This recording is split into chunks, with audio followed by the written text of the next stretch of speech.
ಒಂದು ಕಪ್ಪು ದಾರ ಕಟ್ಟುವಂಥದ್ದಾಗ್ಬೋದು ಅಥವಾ ಕೆಂಪು ದಾರ ಕಟ್ಟುವಂಥದ್ದಾಗ್ಬೋದು ಅಥವಾ ಸೊಂಟಕ್ಕೆ ಒಂದು ದಾರ ಕಟ್ಕೊಳ್ಳುವಂಥದ್ದಾಗ್ಬೋದು, ದೃಷ್ಟಿ ತಾಗಬಾರ್ದು ಅಥವಾ ಕಾಲಿಗೆ ದಾರ ಕಟ್ಕೊಳ್ಳುವಂಥದ್ದು. ಕೆಟ್ಟ ಪ್ರಭಾವದಿಂದ ಮುಕ್ತಿ ಹೊಂದಬೇಕು. ಎಲ್ಲೆಲ್ಲೋ ತಿರುಗಾಡ್ತಾ ಇರ್ತೀವಿ, ಈ ಗಾಳಿ ಶಕ ಭೂತ ಪ್ರೇತ ಬಾಧೆಗಳಿಂದ ವಿಮುಕ್ತಗೊಳ್ಳಬೇಕು. ಒಂದು ಬಾಲಗ್ರಹ ಪೀಡೆಗೆ ಕಟ್ತಾರೆ, ಮಕ್ಕಳು ಚಂಡಿ ಹಿಡಿತಾ ಇದ್ದಾರೆ ಅಂತ ಕಟ್ತಾರೆ, ಮತ್ತು ಬಾಣಂತಿಗೆ ಪದೇ ಪದೇ ಒಂದಷ್ಟು ಗರ್ಭಪಾತಗಳಾಗ್ತಾ ಇದೆ ಅಂತ ಕಟ್ತಾರೆ. ಇವತ್ತು ಶಿವನಿಗೆ ಪ್ರಿಯವಾದದ್ದು ಬಿಲ್ವ. ಈ ಬಿಲ್ವವನ್ನು ಶಿವನಿಗೆ ನಾವು ಕೊಡದೇನೆ, ಸಮರ್ಪಣೆ ಮಾಡದೆ, ಲಿಂಗಕ್ಕೆ ಸಮರ್ಪಣೆ ಮಾಡದೆ ನಾವು ಏನೇ ಮಾಡಿದ್ರೂ ಆ ಪೂಜೆ ಅಪೂರ್ಣ. ನಮಸ್ತೆ ವೀಕ್ಷಕರೇ, ನಾನು ನಿಮ್ಮ ಮೈಸೂರಿನ ಶ್ರೀನಿವಾಸನ್. ವೀಕ್ಷಕರೇ, ಈ ಒಂದು ಮಾಹಿತಿ ಇವತ್ತು ದಿನ ನೀವು ದಿನನಿತ್ಯನೂ ಕೂಡ ನೋಡ್ತಾ ಇರ್ತೀರ. ಸಾಮಾನ್ಯವಾಗಿ ಮನೆಯಲ್ಲಿ ಏನಾದರೂ ಯಾರಿಗಾದರೂ ಒಂದು ಕಪ್ಪು ದಾರ ಕಟ್ಟುವಂಥದ್ದಾಗ್ಬೋದು ಅಥವಾ ಕೆಂಪು ದಾರ ಕಟ್ಟುವಂಥದ್ದಾಗ್ಬೋದು ಅಥವಾ ಸೊಂಟಕ್ಕೆ ಒಂದು ದಾರ ಕಟ್ಕೊಳ್ಳುವಂಥದ್ದಾಗ್ಬೋದು, ದೃಷ್ಟಿ ತಾಗಬಾರ್ದು ಅಥವಾ ಕಾಲಿಗೆ ದಾರ ಕಟ್ಕೊಳ್ಳುವಂಥದ್ದು. ಈ ರೀತಿಯಾಗಿ ಈ ದೃಷ್ಟಿ ನಿವಾರಣೆಗಳಿಗೋಸ್ಕರನೇ ಈ ಕೆಲವೊಂದಷ್ಟು ಕೈಪಟ್ಟಿಗಳು ಇವನ್ನೆಲ್ಲ ಕಟ್ಕೊಳ್ತಾರೆ. ನೀವು ಸಾಮಾನ್ಯವಾಗಿ ನೋಡಿರ್ತೀರ, ಕೆಲವುಗಳು ತೋಳಿಗೆ ತಾಮ್ರದಂತಹ ಬಳೆಗಳು ಹಾಕೊಂಡಿರ್ತಾರೆ. ಸೊ ಮತ್ತು ಕತ್ತಲ್ಲಿ ಕಪ್ಪು ದಾರ, ಯಂತ್ರಗಳು, ಸೊಂಟದಲ್ಲಿ ಯಂತ್ರಗಳು, ಇವೆಲ್ಲ ಹಾಕ್ಕೊಂಡಿರ್ತಾರೆ. ಇದರ ಉದ್ದೇಶ ಏನಿದು? ವಿಶೇಷವಾಗಿ ಕೆಟ್ಟ ದೃಷ್ಟಿಗಳಿಂದ ಮುಕ್ತಿ ಹೊಂದಬೇಕು, ಕೆಟ್ಟ ಪ್ರಭಾವದಿಂದ ಮುಕ್ತಿ ಹೊಂದಬೇಕು. ಎಲ್ಲೆಲ್ಲೋ ತಿರುಗಾಡ್ತಾ ಇರ್ತೀವಿ, ಈ ಗಾಳಿ ಶಕ ಭೂತ ಪ್ರೇತ ಬಾಧೆಗಳಿಂದ ವಿಮುಕ್ತಗೊಳ್ಳಬೇಕು. ಸೊ ಇವ್ಯಾವು ನಮ್ಮ ಹತ್ರ ಸುಳಿಬಾರ್ದು ಅನ್ನುವಂತಹ ವ್ಯವಸ್ಥೆಗೋಸ್ಕರ ಇದನ್ನೆಲ್ಲ ಮಾಡ್ಕೊಳ್ಳೋದು ಸಹಜ. ಈಗಿಂದಂತಲ್ಲ, ಆಗಿಂದನೇ. ಯಾಕಂದರೆ ಬಾಲ್ಯದಿಂದನೂ ಒಂದು ವ್ಯಕ್ತಿ ಜನನ ಆದಾಗಿಂದ ಬಾಲ್ಯದಿಂದನೂ ಒಂದು ಬಾಲಗ್ರಹ ಪೀಡೆಗೆ ಅಂತ ಯಂತ್ರ ಕಟ್ತಾರೆ. ಸೊ ಕಪ್ಪು ದಾರದಲ್ಲಿ ಆ ಒಂದು ಬಾಲಗ್ರಹ ಪೀಡೆಗೆ ಕಟ್ತಾರೆ, ಮಕ್ಕಳು ಚಂಡಿ ಹಿಡಿತಾ ಇದ್ದಾರೆ ಅಂತ ಕಟ್ತಾರೆ, ಮತ್ತು ಬಾಣಂತಿಗೆ ಪದೇ ಪದೇ ಒಂದಷ್ಟು ಗರ್ಭಪಾತಗಳಾಗ್ತಾ ಇದೆ ಅಂತ ಕಟ್ತಾರೆ, ಅಥವಾ ಬಾಣಂತಿಗೆ ವಿಶೇಷವಾಗಿ ಆ ಒಂದು ಸಮಯದಲ್ಲಿ ಅರಿಶಿಣ ಮೈಯಲ್ಲಿ ನಾನಾ ಥರದ ದುಷ್ಟಶಕ್ತಿಗಳು ಆವರಿಸ್ಕೊಂಡ್ಬಿಡುತ್ತೆ ಅಂಥೇಳಿ ಆಕೆಗೆ ಬಳೆಗಳನ್ನೆಲ್ಲ ಹಾಕ್ತಾರೆ. ಸೊ ಸುಲಭವಾದ ಬಾಣಂತನ ಆಗಲಿ ಅಂತೆಲ್ಲ ಯಂತ್ರವನ್ನು ಕಟ್ತಾರೆ. ಸೊ ಮತ್ತು ವಿಶೇಷವಾಗಿ ಅವರು ಬೆಳೆದು ದೊಡ್ಡವರಾದ ಮೇಲೂ ಕೂಡ ದೃಷ್ಟಿ ಆಗಬಾರ್ದು, ಅವ್ರಿಗೆ ಒಂದು ಆಘಾತಗಳಿಂದ ರಕ್ಷಣೆ ಸಿಗಬೇಕು, ಅಪಘಾತಗಳಿಂದ ರಕ್ಷಣೆ ಸಿಗಬೇಕು, ಶತ್ರುಗಳ ದೃಷ್ಟಿ ಬೀಳಬಾರ್ದು, ಅವ್ರಿಗೆ ಎಲ್ಲ ಓದ್ ಕಡೆ ಒಳ್ಳೆಯದಾಗಬೇಕು. ಈ ಥರದ ಒಂದು ವಿಚಾರಗಳನ್ನೆಲ್ಲ ಇಟ್ಕೊಂಡು ಈ ಒಂದು ಕೈಪಟ್ಟಿಗಳನ್ನು ಅಥವಾ ಸೊಂಟಕ್ಕೆ ಯಂತ್ರಗಳನ್ನು ಕಟ್ಟುವಂಥದ್ದು ಸಹಜವಾಗಿರ್ತದೆ. ಸೊ ಇವತ್ತು ನಾನು ಇದೇ ವಿಧದ ಒಂದು ಕಟ್ಟುವಂತಹ ಕೈಪಟ್ಟಿ ಅಥವಾ ಸೊಂಟಕ್ಕಾದರೂ ಧಾರಣೆ ಮಾಡುವಂತಹ ಒಂದು ವಿಶೇಷವಾದ ಒಂದು ವಿಚಾರವನ್ನು ನಿಮ್ಮ ಮುಂದೆ ತಂದಿಡ್ತಾ ಇದ್ದೇನೆ. ನೋಡಿ, ಇದು ಬಹಳ ಅದ್ಭುತವಾದಂಥದ್ದು.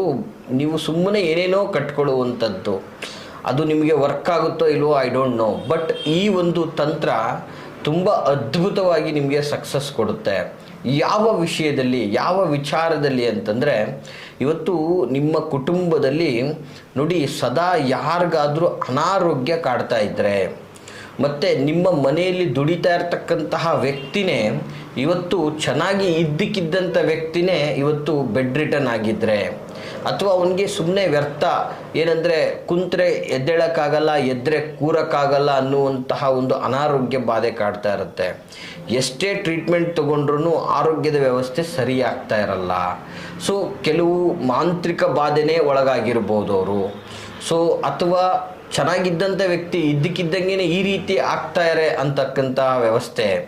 ಮತ್ತು ಇವತ್ತಿನ ದಿನ ಮನೆಯಲ್ಲಿ ನಿಮಗೆ ನಿಮ್ಮ ಮಕ್ಕಳು ಮನೆ ಬಿಟ್ಟು ಹೋಗುವಂತಹ ವ್ಯವಸ್ಥೆ, ನಿಮಗೆ ತಂದೆ ಮಕ್ಕಳಿಗೆ ವೈಷಮ್ಯಗಳು ಸೃಷ್ಟಿಯಾಗುವಂಥದ್ದು, ಅದರಲ್ಲೂ ವಯಸ್ಸಿಗೆ ಬಂದಂಥ ಹೆಣ್ಣು ಮಕ್ಕಳುಗಳು ಅವರಿಗೆ ಮನಕ್ಕೆ ಬಂದಂತಾಗೆ ಅವ್ರಿಗೆ ತಿಳಿದಂಗೆ ವರ್ತಿಸುವಂಥದ್ದು, ಅವರ ಮಿತಿಗೆ ಒಂದು ರೀತಿಯಲ್ಲಿ ಮಂದತ್ವವನ್ನು ಸೃಷ್ಟಿಸಿ ಜೀವನದ ಮೌಲ್ಯವನ್ನು ತಿಳ್ಕೊಳ್ಳದೇನೆ ಬದುಕ್ತಾ ಇರ್ತಕ್ಕಂತಹ ವ್ಯವಸ್ಥೆ, ಇಂಥವ್ರನ್ನ ಕಟ್ಟಾಕಬೇಕು. ಸೊ ಇವ್ರಿಗೆ ನಮ್ಮ ಒಂದು ವಿಶೇಷವಾದ ರೀತಿಯಲ್ಲಿ ಒಂದು ಸಾತ್ವಿಕವಾದ ರೀತಿಯಲ್ಲಿ ಹೋಗಬೇಕು. ಮತ್ತು ಇವ್ರನ್ನ ಯಾರು ಮಿಸ್ಯೂಸ್ ಮಾಡ್ಕೋಬಾರ್ದು, ಅವ್ರಿಗೆ ತೊಂದರೆಗಳಾಗಬಾರ್ದು, ಅವ್ರಿಗೆ ರಕ್ಷಣೆ ಸಿಗಬೇಕು, ಅವ್ರಿಗೆ ಎಲ್ಲೋದ್ರೂ ಕೂಡ ಅವ್ರಿಗೆ ಕೆಡುಕಾಗಬಾರ್ದು. ಈ ಥರದ ಒಂದು ವ್ಯವಸ್ಥೆಗೋಸ್ಕರ ಇವತ್ತು ನೀವು ಇದೇ ವಿಧಾನದಲ್ಲಿ ಒಂದು ಕೈಪಟ್ಟಿ ಆಗ್ಬೋದು ಅಥವಾ ಸೊಂಟಕ್ಕೆ ಕಟ್ಕೊಳ್ಳುವಂತಹ ಒಂದು ಯಂತ್ರದ ರೂಪದಲ್ಲಾದರೂ ಇದನ್ನು ಮಾಡ್ಕೋಬೋದಾಗಿರ್ತದೆ. ಬಹಳ ಸುಲಭ ಅಂದರೆ ಸುಲಭವಾದಂತಹ ಅದ್ಭುತವಾದಂತಹ ತಂತ್ರ ಇದಾಗಿರ್ತದೆ ವೀಕ್ಷಕರೇ. ಇದು ನಿಮ್ಮ ಜೀವನದ ಬೆಳವಣಿಗೆಗೆ ಬಹಳ ಮಹತ್ತರವಾದ ಸಹಾಯವನ್ನು ಮಾಡುವಂಥದ್ದು. ಇದು ಸತ್ಯ. ಅದ್ಭುತವಾದಂತಹ ಒಂದು ತಂತ್ರ, ಸುಲಭ ಅಂದರೆ ಸುಲಭ ವೀಕ್ಷಕರೇ. ನೋಡಿ ಇವತ್ತು ಏನಪ್ಪ ಆ ತಂತ್ರ ಅಂತಂದರೆ ಬಹಳ ಸುಲಭ. ನೋಡಿ ಇವತ್ತು ಶಿವನಿಗೆ ಪ್ರಿಯವಾದದ್ದು ಬಿಲ್ವ. ಈ ಬಿಲ್ವವನ್ನು ಶಿವನಿಗೆ ನಾವು ಕೊಡದೇನೆ, ಸಮರ್ಪಣೆ ಮಾಡದೆ, ಲಿಂಗಕ್ಕೆ ಸಮರ್ಪಣೆ ಮಾಡದೆ ನಾವು ಏನೇ ಮಾಡಿದ್ರೂ ಆ ಪೂಜೆ ಅಪೂರ್ಣ. ಸೊ ಅಂತಹ ಪವಿತ್ರವಾದಂತಹ ಬಿಲ್ವ ಬಂದದು ಒಂದು ದೈವ ವೃಕ್ಷ, ನಿಮಗೆ ಸಾಮಾನ್ಯವಾಗಿ ಗೊತ್ತಿರತಕ್ಕಂಥದ್ದು.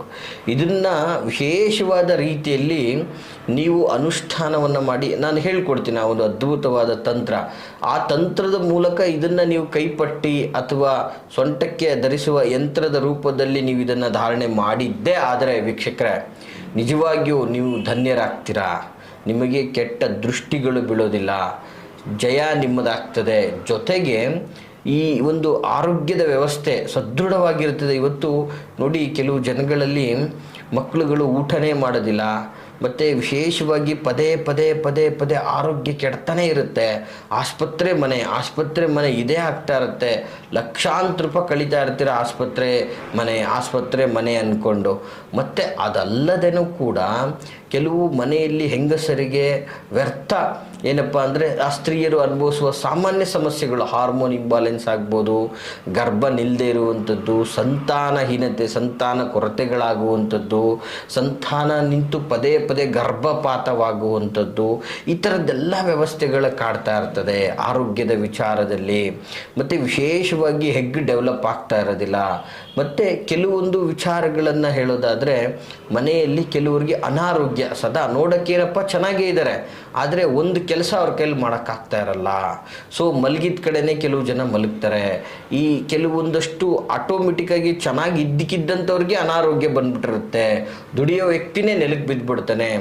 ಸೊ ಅವ್ರಿಗೆ ಏನು ರೋಗ ಇದೆ ಅಂತ ಫೈಂಡ್ ಔಟ್ ಮಾಡೋಕ್ಕೆ ಆಗಲ್ಲ. ನೋಡೋಕೆ ಚೆನ್ನಾಗೇ ಇರ್ತಾರೆ, ದಿನ ಆಸ್ಪತ್ರೆ ಮನೆ ತಿರುಗಾಡ್ತಾ ಇರ್ತಾರೆ. ಇಂತಹ ವ್ಯವಸ್ಥೆಯಲ್ಲಿರೋರಿಗೂ ಕೂಡ ಈ ಒಂದು ಕೈಪಟ್ಟಿ, ಈ ಒಂದು ಸೊಂಟಕ್ಕೆ ಯಂತ್ರ, ಎರಡರಲ್ಲಿ ಯಾವುದು ಬೇಕಾದರೂ ಇದನ್ನು ಮಾಡ್ಕೋಬೋದಾಗಿರ್ತದೆ. ಅಂತಹ ಅದ್ಭುತವಾದ ತಂತ್ರ. ಏನಪ್ಪ ತಂತ್ರ ಸ್ವರೂಪ ಅಂತಂದರೆ ವೀಕ್ಷಕರೇ, ನೋಟ್ ಮಾಡ್ಕೊಳ್ಳಿ, ಬಹಳ ಸುಲಭವಾದಂಥದ್ದು.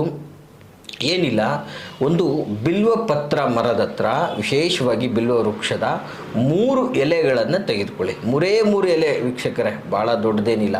ಅದನ್ನು ವಿಧಿವತ್ತಾಗಿ ನಿಮ್ಮ ಮನೆಯಲ್ಲಿ ಶಿವಲಿಂಗದ ಮುಂದೆನೋ ಅಥವಾ ಶಿವನ ಮುಂದೆನೋ ಅಥವಾ ಯಾವುದಾದ್ರೂ ಒಂದು ನಿಮ್ಮ ಇಚ್ಛಿತ ದೇವರ ಮುಂದೆ ಅದನ್ನು ಇಟ್ಟು ಭಕ್ತಿಯಿಂದ ವಿಶೇಷವಾಗಿ ಈ ಮಂತ್ರವನ್ನು ಹೇಳ್ತಾ ಪೂಜೆ ಮಾಡಿ.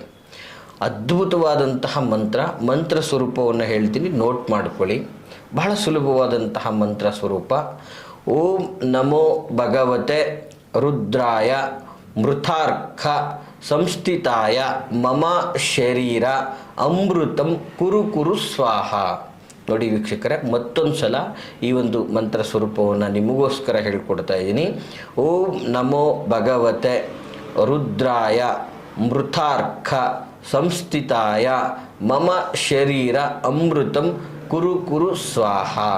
ಈ ಮಂತ್ರವನ್ನು ಜಪಿಸುತ್ತಾ ಈ ಒಂದು ಬಿಲ್ವಪತ್ರೆಯನ್ನು ಪೂಜಿಸಬೇಕಾಗ್ತದೆ. ನಿಮ್ಮ ಶಕ್ತಿ ಅನುಸಾರ ಇಷ್ಟೇ ಸಲ ಜಪಿಸಬೇಕು, ಇಷ್ಟೇ ಸಲ ಮಾಡಬೇಕು ಅಂತಲ್ಲ. ನೀವು ಶ್ರದ್ಧಾ ಭಕ್ತಿಯಿಂದ ನಿಮ್ಮನ್ನು ನೀವು ಭಗವಂತನಲ್ಲಿ ಅರ್ಪಿಸ್ಕೊಂಡು ತಣ್ಣೀನರಾಗಿ ನೀವು ಎಷ್ಟು ಶ್ರದ್ಧೆಯನ್ನು ತೋರಿಸ್ತೀರೋ ಅಷ್ಟು ಉತ್ತಮ ಫಲ ನಿಮ್ಮದಾಗ್ತದೆ. ಇಷ್ಟು ನೀಟಾಗಿ ಮಾಡಿದ ನಂತರ ಈ ಬಿಲ್ವಪತ್ರನ ನೀಟಾಗಿ ಒಂದು ರೀತಿಯಲ್ಲಿ ಮಡಿಸಿ, ನೀವು ಒಂದು ಕಪ್ಪು ದಾರದಲ್ಲಿ ಬೇಕಾದರೆ ನೀವು ಅದನ್ನು ಒಂದು ರೀತಿ ಪಟ್ಟಿ ಥರ ಮಾಡಿಕೊಂಡು ಕಟ್ಕೋಬೋದು. ನಿಮ್ಮ ತೋಳಿಗಾದರೂ ಅಥವಾ ನಿಮ್ಮ ಕತ್ತಿಗಾದರೂ ಕಟ್ಕೋಬೋದು. ಅಥವಾ ನೀವು ಒಂದು ಯಂತ್ರದಲ್ಲಿ ಈ ಒಂದು ಎಲೆಗಳನ್ನು ಸೇರಿಸ್ಬಿಟ್ಟು ನಿಮ್ಮ ಉಡದಾರಕ್ಕೂ ಬೇಕಾದರೂ ಕಟ್ಕೋಬೋದು. ಈ ರೀತಿಯಲ್ಲಿ ನೀವು ಈ ಒಂದು ವಿಶೇಷ ಬಿಲ್ವ ವೃಕ್ಷದ ಎಲೆಯನ್ನು ಕಟ್ಕೊಳ್ಳೋದ್ರಿಂದ ಅದ್ಭುತ ಶಕ್ತಿ, ಚೈತನ್ಯ ಶಕ್ತಿ ನಿಮಗೆ ಆವರಿಸ್ಕೊಳ್ಳುತ್ತೆ. ಇದರಿಂದ ನಿಮ್ಮಲ್ಲಿರ್ತಕ್ಕಂಥ ಯಾವುದೇ ದುಷ್ಟಶಕ್ತಿಗಳು, ಶಕಗಳು ಅಥವಾ ಗಾಳಿಗಳು, ಸೋಂಕುಗಳು, ದೃಷ್ಟಿಗಳು ಇವ್ಯಾವು ಕೂಡ ನಿಮ್ಮ ಹತ್ತಿರ ಸುಳಿಯೋದಿಲ್ಲ. ಸಾಕ್ಷಾತ್ ಪರಮಾತ್ಮನ ಅನುಗ್ರಹ ನಿಮ್ಮದಾಗ್ತದೆ. ರುದ್ರಾವತಾಯ ರುದ್ರನ ಒಂದು ಅದ್ಭುತ ಅಂಶ ನಿಮ್ಮಲ್ಲಿ ಕ್ರಿಯೇಟ್ ಆಗಿ ಒಂದು ಅದ್ಭುತ ಆರೋಗ್ಯ ನಿಮ್ಮದಾಗ್ತದೆ ಅಂತ ಹೇಳಲಿಕ್ಕೆ ಇಚ್ಛಪಡ್ತೀನಿ ವೀಕ್ಷಕರೇ. ಈ ಮಾಹಿತಿ ನಿಮಗೆಲ್ಲ ಇಷ್ಟವಾಗಿದ್ದರೆ ಲೈಕ್ ಮಾಡಿ. ಹಾಗೆ ಯಾರೆಲ್ಲ ದೀರ್ಘ ವ್ಯಾಧಿಯಿಂದ ಬಳಲ್ತಾ ಇದ್ದಾರೋ, ಯಾರೆಲ್ಲ ತುಂಬ ಅನಾರೋಗ್ಯಕ್ಕೆ ತುತ್ತಾಗಿದ್ದಾರೋ ಅಂಥವ್ರಿಗೆ ತಪ್ಪದೇನೆ ಈ ಒಂದು ವಿಡಿಯೋವನ್ನು ಶೇರ್ ಮಾಡಿ. ಒಬ್ಬ ವ್ಯಕ್ತಿಯ ಜೀವವನ್ನು ಉಳಿಸಿದಂತಹ ಪುಣ್ಯ ನಿಮಗೆ ಸಿಗ್ತದೆ ಅಂತ ನಾನು ಹೇಳಲಿಕ್ಕೆ ಇಷ್ಟಪಡ್ತೀನಿ.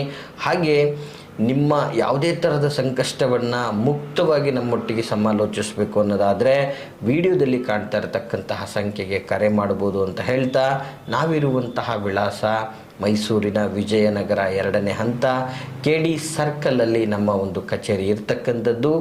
ನೇರವಾಗಿ ಭೇಟಿಯಾಗ್ಬೋದು ಅಂತ ಹೇಳ್ತಾ ಎಲ್ರಿಗೂ ಶುಭವಾಗಲಿ. ನಮಸ್ತೆ.